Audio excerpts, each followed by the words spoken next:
Dun, dun, dun, dun. Now live is P News, starting with Seth. Good day everyone. These are my members, the researcher and the video editor of the group, Ray. The graphic editor of the group, Rafael. And my co-reporter for today, Christopher. And we are Group 6.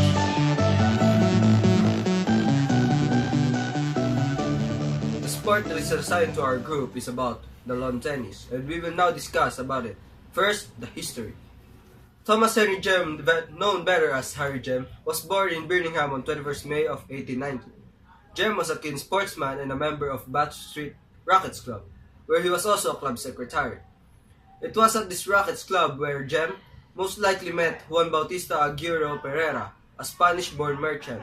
Pereira and Jem created a new set of rules for a racket game known as pelota, lawn rackets, or lawn tennis. The game was reportedly first played by Jem and Pereira on the crochet lawn at the Pereira's Edgbaston home in 1865. The term tennis is thought to derive from the French word tennis, which means take heed, a warning from the server to the receiver. Real tennis evolved over 3 centuries from an early ball game played around the 12th century in France. This had similarities to pala, fives, pelota, or handball, in that it involved hitting a ball with a bare hand and later with a glove. Dimensions or venue of tennis. Tennis is an outdoor sport and is played on a rectangular flat surface.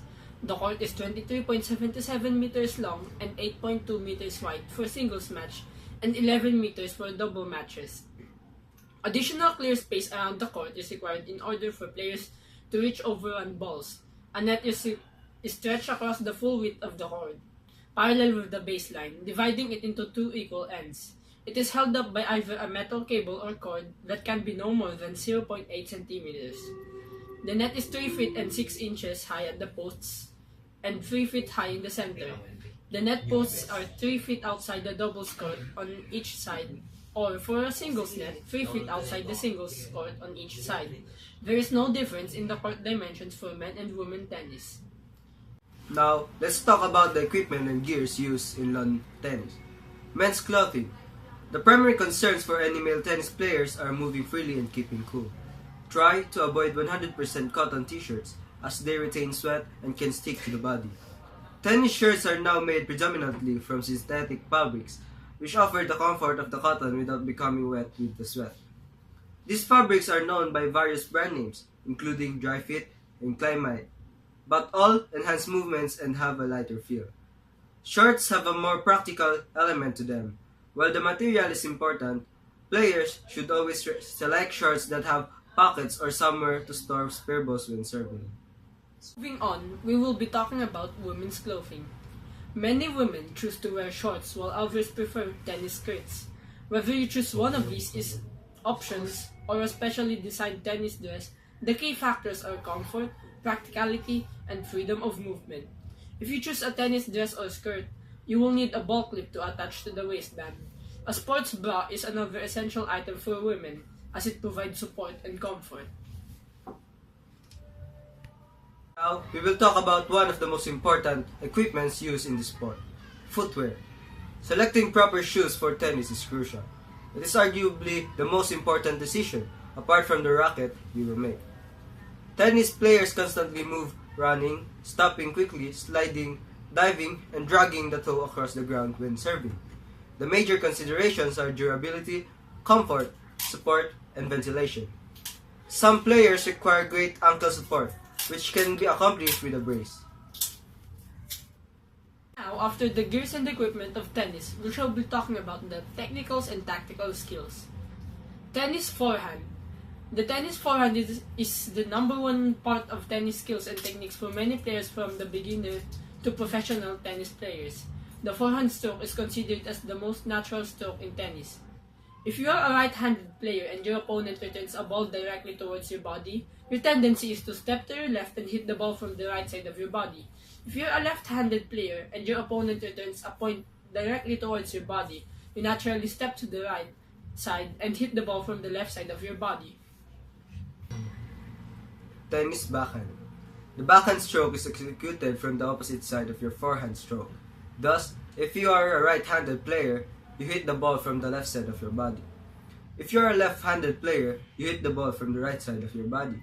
To correctly execute the backhand stroke, you must bring back your dominant hand or racket hand around your body before you hit the ball. We shall now be talking about the tennis lob. A tennis lob shot is an important additional asset to add to a player's tennis skills and techniques. It is a shot that can be used as an offensive or defensive shot. A lob shot is executed by hitting the ball high and deep into your opponent's court. Normally, an offensive lob shot is hit when the opponent is at the net, whilst the defensive lob shot is used to force the opponent back and allow you to recover to a better defensive position. As a result, you can gain back the control of the play and make it to your advantage. Tennis overhead. A tennis overhead is a shot hit above the player's head, just like the serve execution. It is also called as a smash shot as it usually hit with power. If executed correctly, it gives a point to the smasher. If a lob shot is normally hit down deep, an overhead shot is normally hit near the net or in the middle of the court. In some cases, a poorly executed lob shot, which is not very high and not too deep, can be returned as an overhead shot by the opponent. To give more power to an overhead shot, hit it before it bounces on the ground. A lob shot is another addition to the player's tennis skills and techniques that ensures a point. A volley is considered as a part of our overall tennis skills and techniques that can be applied when you are off balance or out of positions to hit the ground stroke. However, it is normally played as an offensive shot near the net, where you hit the winner's angle and or a well-placed volley shot. We shall be talking about the 6 mental and physical tennis skills and techniques. General athletic ability. It is about speed, agility, endurance, and flexibility. Balance. Balance is vital to hit well-placed and accurate shots. Motivation. Having the motivation to accomplish something is the recipe of many successful individuals in their own fields. Concentration. You need to focus not to miss your second serve to avoid double faults. Competitive spirit. Be determined on your competitive ability. Problem solving. Come up with his own solutions in case his tactics are effective. Now, let's go talk about the rules of the game. First off, the aim. Tennis is a game played on a rectangular court by either 2 players, singles, or 4, doubles. Players stand on opposite sides of a net and use a stringed racket to hit a ball back and forth to each other. Each player has a maximum of 1 bounce after it has been hit by their opponent to return the ball over the net and within the boundaries of the court. Once a player fails to do any of these 3 things, her opponent wins a point. The aim is to win enough points to win a game and enough games to win a set and enough sets to win a match. The first person to win 6 games wins a set. Matches are usually the best of 3 or the best of 5 sets. Singles. A 2-player game is known as a singles match. Players use the narrower singles court. The player who plays the ball first is the server, and the person who returns it is the receiver. Players swap serve every game and change ends every other game. There is no penalty for serving out of turn, but as soon as the mistake is discovered, the correct player must begin serving. The right to be the server or receiver or the choice of the ends is decided by tossing a coin or spinning a racket. The winner of the toss can choose one of 4 options. To serve, in which case the opponent can choose ends. To receive, in which case the opponent can choose ends. The end of a court at which he or she wishes to begin the match, in which case the opponent can choose to serve or receive, to ask the opponent to choose. Doubles. The game of doubles is exactly the same, except the wider court is used. Players within a pair do not have to hit alternate shots. However, the serve rotates so each player serves once every 4th game. For instance, from player A in pair A to player B in pair B, back to player C in pair A, and then to the player D in pair B. Players can only charge the order of serving and receive the end of the set. The server's partner and receiver's partner may stand everywhere they like on the court during the serve, even if we'll construct them. Traditionally, however, each player takes one side of the court. we shall be moving on to officiating a game of tennis. A score in a game. A standard game is scored as follows, with the server's score being called first. No point is called love. First point, 15. Second point, 30. Third point, 40. And fourth point, game. During a tiebreak game, points are scored 0, 1, 2, 3, etc. The first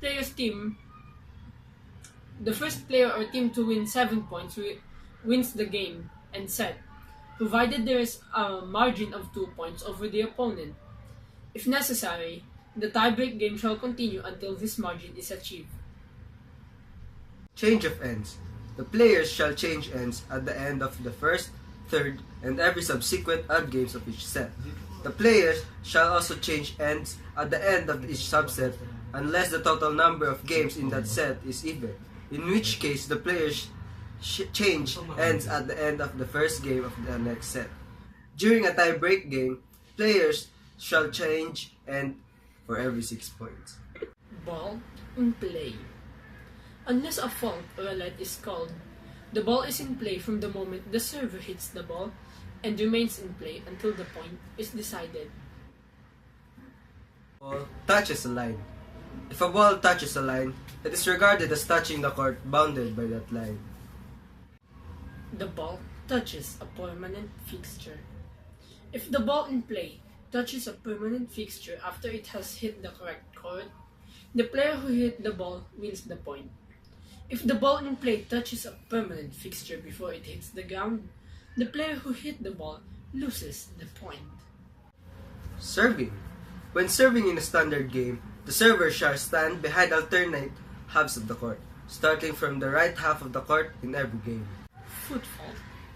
During the service motion, the server shall not A.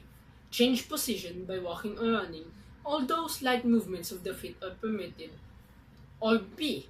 Touch the baseline or the court with either foot, or letter C. Touch the area outside the imaginary extension of the sideline with either foot, or D. Touch the imaginary extension of the center mark with either foot.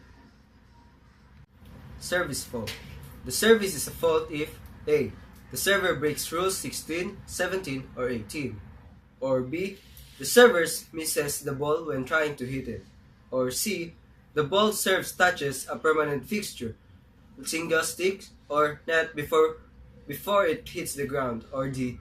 The ball serves touches the server or server's partner, or anything the server or server's partner is wearing or carrying. Hindrance. If a player is hindered in playing the point by a deliberate act of the opponent, the player shall win the point. Correcting errors. As a principle, when an error in respect of the rules of tennis is discovered, all points previously played shall stand. Role of court officials. The referee is the final authority on all questions of tennis law, and the referee's decision is final. In matches where a chair umpire is assigned, the chair umpire is the final authority on all questions of fact during the match. The players have the right to call the referee to a court if they disagree with the chair umpire's interpretation of tennis law. In matches where line umpires and net umpires are assigned, they make all calls, including foot fault calls relating to that line or net.